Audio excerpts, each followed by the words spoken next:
Sepertinya saya koboi, tapi yang saya lakukan adalah mengembalikan kepercayaan masyarakat ke pemerintah. Itu juga atas pemerintah Bapak Presiden. Jadi saya nggak berani gerak sendiri.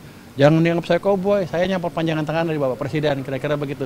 Pak, ini kan ada tanggapan Pak dari Pak Nasan Asmi bahwa ya gaya komunikasi Bapak lagi-lagi dikritik begitu. Kenapa? Ya, di kabinet pemerintahan, Pak. Nah, itu gimana? Mana indeksnya deh? Gambar saya tunjukin ya. Saya gambar. Itu saya selalu pakai survei ke masyarakat. Apakah saya mengurangi kepercayaan masyarakat pemerintah apa tidak? Kalau dari angka kita yang terakhir, ini baru keluar angka bulan survei bulan Oktober dari dulu dan anak saya, sekarang di surveinya dilakukan oleh LPS. Ini indeks kepercayaan masyarakat ke pemerintah. Kalau jatuh seperti ini keadaan buruk. Kalau sana bagus. Ini kemarin waktu bulan September, Agustus September itu turun terus, Juli, Agustus September turun terus ke titik terendah sini. Inilah terjadi banyaknya demo. Tapi kita lakukan kebijakan yang mungkin untuk bagian kalangan agak drastis, agak ceplas-ceplos. Tapi ini berhasil mengembalikan sentimen masyarakat ke pemerintah. Justru ini levelnya sekarang udah level sama dengan ini. Jadi sudah stabil lagi. Jadi stabilitas pemerintahan amat baik di mata masyarakat. Kecuali di mata orang itu ya. Kenapa? Karena daya belinya juga membaik. Ini daya beli itu yang ini. Ini kepercayaan konsumen nih, turun. Karena ekonomi buruk, ketika ekonomi bagus, ini ke sana, naik lagi. Ini sama ini ada korelasinya. Ketika ekonomi buruk, mereka nggak suka pemerintah. Makanya banyak demo besar-besaran. Tapi ketika mulai balik, mereka juga senang ke pemerintah. Jadi sepertinya saya koboi. Tapi yang saya lakukan adalah mengembalikan kepercayaan masyarakat ke pemerintah. Itu juga atas pemerintah Bapak Presiden. Jadi saya nggak berani gerak sendiri. Jangan dianggap saya koboi, saya hanya perpanjangan tangan dari Bapak Presiden, kira-kira begitu. Dengan versi yang lebih halus malah. Berarti komentar Bapak terhadap beberapa menteri-menteri di jabat Prabowo sendiri itu harus instruksi dari Presiden juga? Saya pernah bilang ke beliau, saya akan pastikan belanjanya tepat waktu. Dia bilang go ahead aja jalan. Kenapa? Karena kita perlu ekonomi yang lebih cepat di triwulan keempat tahun ini. Udah mulai kelihatan kan? Saya harus harapkan ke depan lebih bagus lagi. Saya tidak mencampuri kebijakan mereka ya, tapi memastikan bahwa penyerapan anggarannya tepat karena uangnya kan ada biayanya untuk saya, ada kosnya. Makasih ya. Makasih ya, teman-teman ya. Testimoni tadi boleh Pak acara tadi Pak izin. Boleh maju lagi Pak. Thrifting Pak, boleh tanya Pak kebijakan thrifting gimana Pak? Bisa apa? Kebijakan thrifting. Thrifting apa? Baju. Oh, kan akan kita monitor terusan di lapangan. Jadi nanti nama-namanya saya udah punya sih, siapa yang tukang itu yang biasanya tukang impor segala macam. Saya harapkan mereka mulai hentikan itu karena ke depan kita akan tindak. Sekarang pun di lapangan kita periksa terus dari waktu ke waktu. Kalau ketangkap ya nggak bisa kayak dulu lagi kira-kira.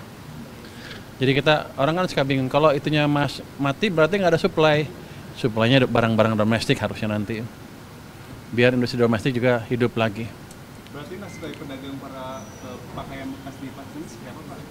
Nasibnya? Ya nanti dia beli pakaian-pakaian dari produsen dalam negeri lah.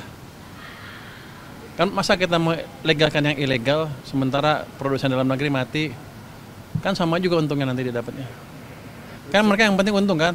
Ya. Secara tidak langsung berarti untuk penjualan barang impor thrifting seperti itu berarti dilarang oleh pemerintah. Kalau ilegal emang dilarang kan.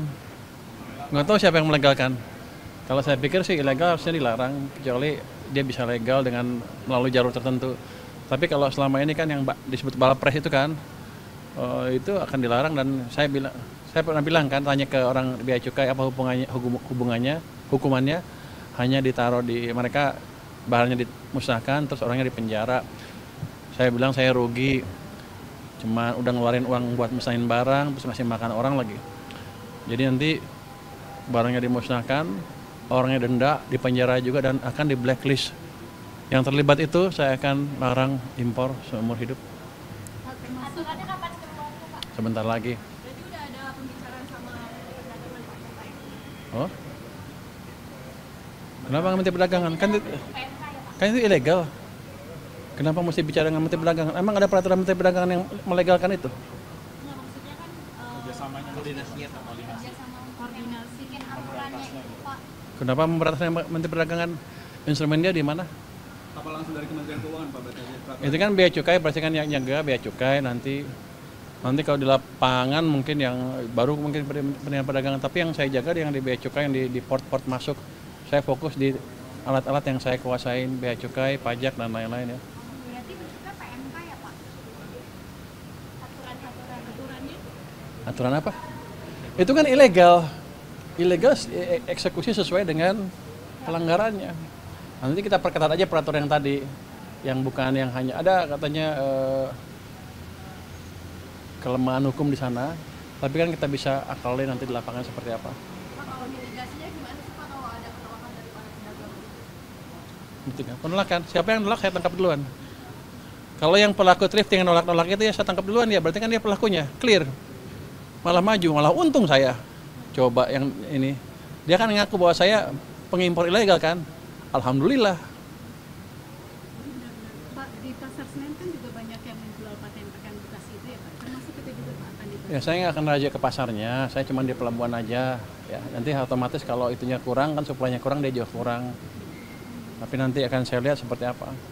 Harusnya sih pelan-pelan kan suplainya habis kan. Kalau suplainya dicekik kan pasti akan beralih ke barang-barang dalam negeri. Saya harapkan mereka belanjanya dari produk-produk dalam negeri nanti, UMKM kita lah.